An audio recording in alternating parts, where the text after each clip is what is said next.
So now that we've actually built our first web page and we've looked at some of the different HTML editors out there, it's time to go ahead and get started understanding how the page gets laid out and how the coding starts. Now again, I told you I will be working in Dreamweaver for the rest of these demonstrations. This will be basically the same from program to program. There's only going to be some small differences between them. So writing the code is not going to be any different, depends no matter what program you use. Again, you could still be using Notepad or TextEdit to do all this same stuff. Now what you will see when you first open up any kind of HTML document is usually they kind of preload it with a lot of the basic HTML formatting here. What will be different between this and Notepad is going to be the color coding of some of these tags in here. Now, even though you may not know what all these mean just yet, they should look pretty familiar because we've started working with some of the tags. Now you can see everything opens up with the less than symbol, then there's some kind of tag in the middle, and then the greater than symbol. Every single HTML tag is going to look the same way.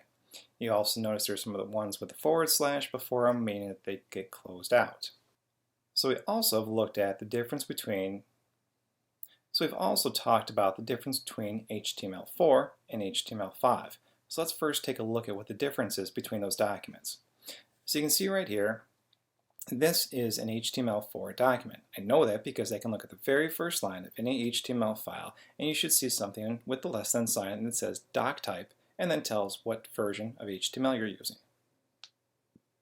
Now this may differ slightly from file to file, but because there are different versions of the 4.0, which was transitional and strict, and we get into XHTML and things like that. So you may see some slight differences here, but this does tell me that this is an HTML4 file.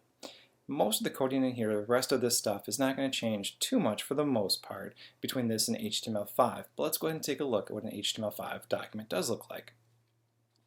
So I'm going to switch over my tabs here because I have two different files open, and immediately you should probably see that this doc type just got a lot smaller and now just says HTML. We talked about how HTML5 uses a lot less code to lay out the page. So again, if I switch back and forth between HTML4 and HTML5, you should see a lot of that coding go away.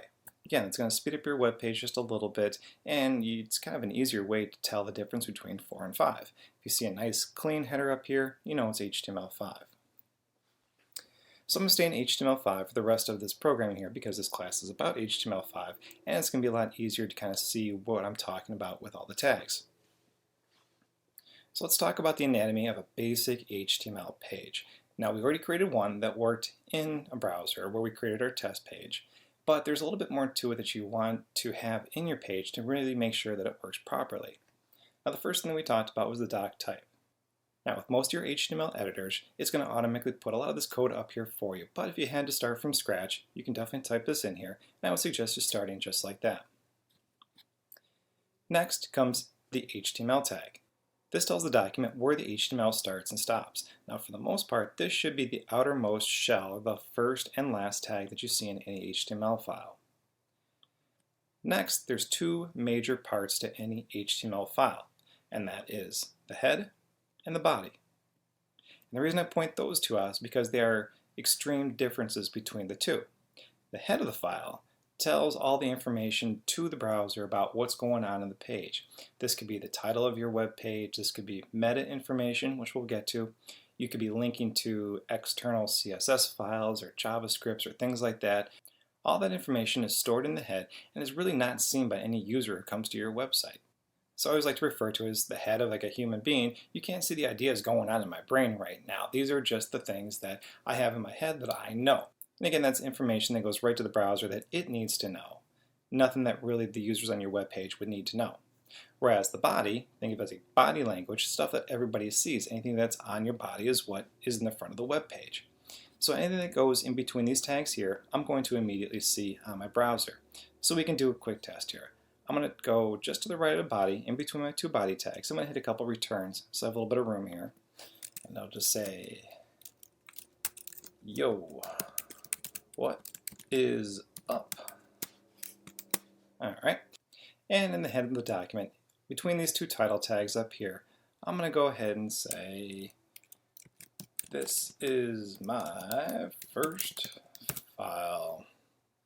Alright, so I'm going to go ahead and save that, and I'm going to save it as index.html, and I'm going to save that to my desktop. I mentioned this once. We are going to name our files index.html for right now. Explain why here in a little bit. And I'm going to go ahead and save it to my desktop. And I'm going to move this down here a little bit. And I'm going to bring up a browser window. And I'm going to drag my index.html file right to the browser.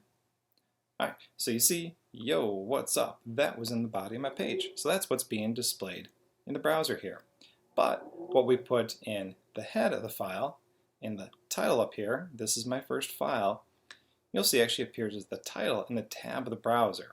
So again, this is information that the browser uses that it needs to know for certain things. We'll get into some of the other things once we get into the other classes like CSS and JavaScript, things like that. All those things will be linked to up in the header that you'll never see, but anything in the body is what's actually displayed in the body of the browser.